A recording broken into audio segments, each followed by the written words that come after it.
we have to understand something. That he said, as sure, my glory will fill this earth. So the enemy's ministry to this day is to stop the glory from filling the earth. He couldn't stop the crucifixion, the bruising of the enemy's head, but now he's wanting to stop the glory from coming into the earth.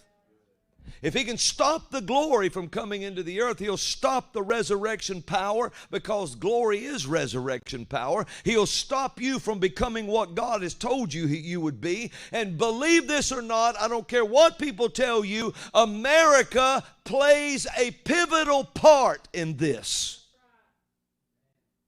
And the glory coming. Israel plays a pivotal role in it coming. And now all the born-again people and all the nations around the earth play a pivotal role in its coming. And the enemy is trying everything he can to keep that glory from coming.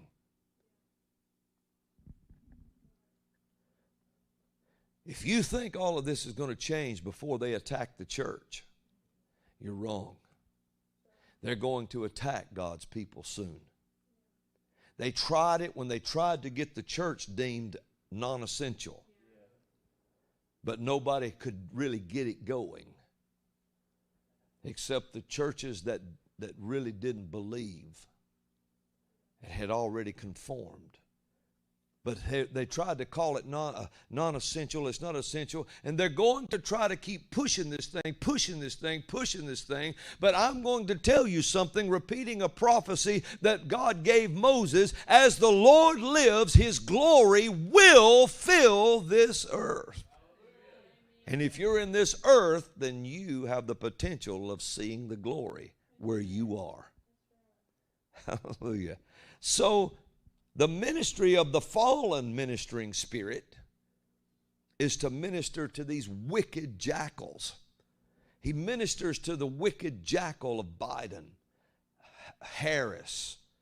The whole Democrat Party is the spirit of Og. It's the spirit of Og. You have tech giants, and one just fell on his Facebook and pronounced himself dead in a Hebrew word. So you have to meta. So you have to start seeing these things. The second's coming soon. The enemy knows it. His whole ministry is to stop this from happening. America's part of the prophecy. Certainly Israel's part of the prophecy. The nations are involved. This is the mystery of the eagle, the ox, the lion, and the man. I guess that's all I can say about that right now. But it's the mystery of those four faces that go around God's throne. The eagle, the ox, the lion, and the man. These are being revealed now. Other creatures in this earth, as the bear, the dragon, the serpent, different ones are doing battle against it. Hallelujah. Okay. The Democrat Party is Og, and all of them are in direct opposition against the prophecy to stop the glory from coming. But they have, now listen close to what I'm going to say, but they have pushed not just the nation, but the world into the third stage of subversion, the crisis mode. You know, I'm starting to hear this more and more now. People are talking about the art of war. I've heard it, and I really didn't hear anybody talking about it till I heard about it way back, and now it seems like people are talking about it. I was listening to an old recording of JFK talking to one of the generals. I think it was Eisenhower, and he was talking to him. And you could sit there and listen to them talk on this old recording. And he was talking about how the Soviets, if they continued in their subversion tactics, he understood that. And so that might be why he's not here. But I'm going to tell you something. In the third stage, subversion is the art of war.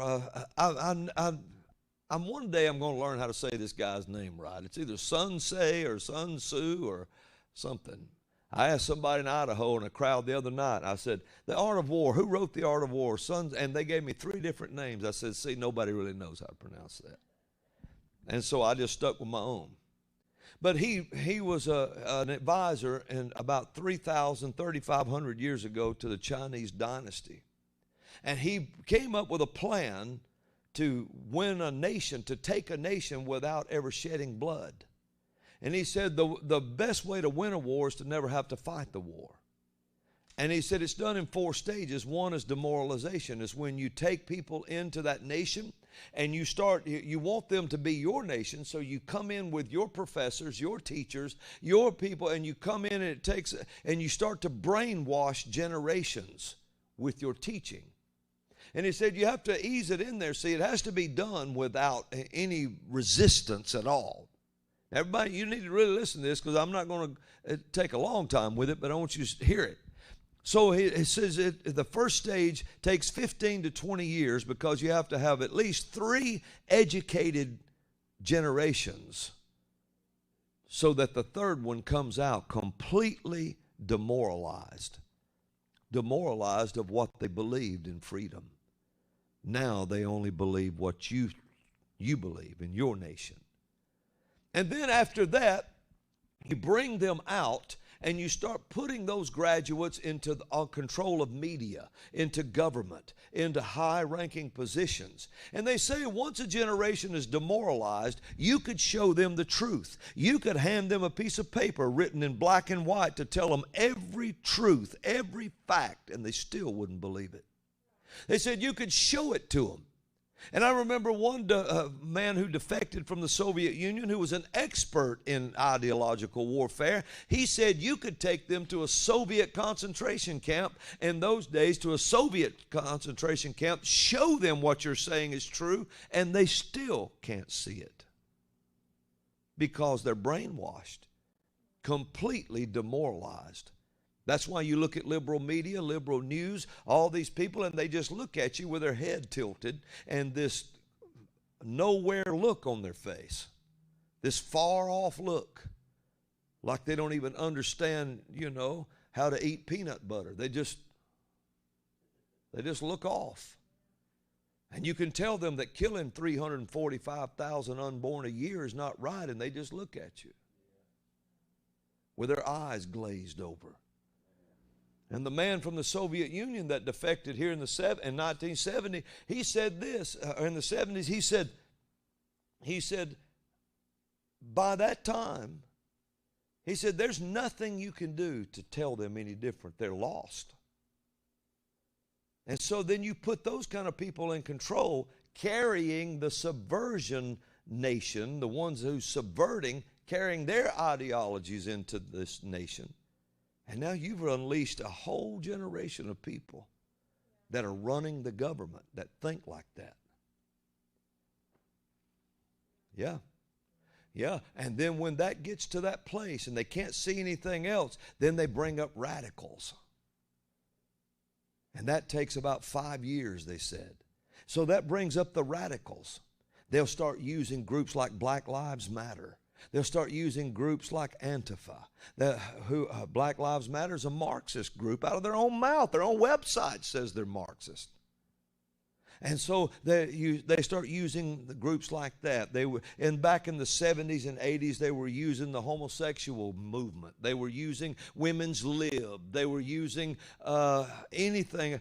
Then you had people like Saul Alinsky writing rules for radicals in his book. And if you'll notice, that's who Barack Obama studied under. Hillary Clinton met him.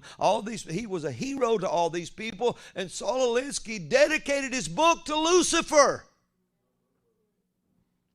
It's in his book. Just look at it. It's in his book. He dedicates it to the greatest radical of all.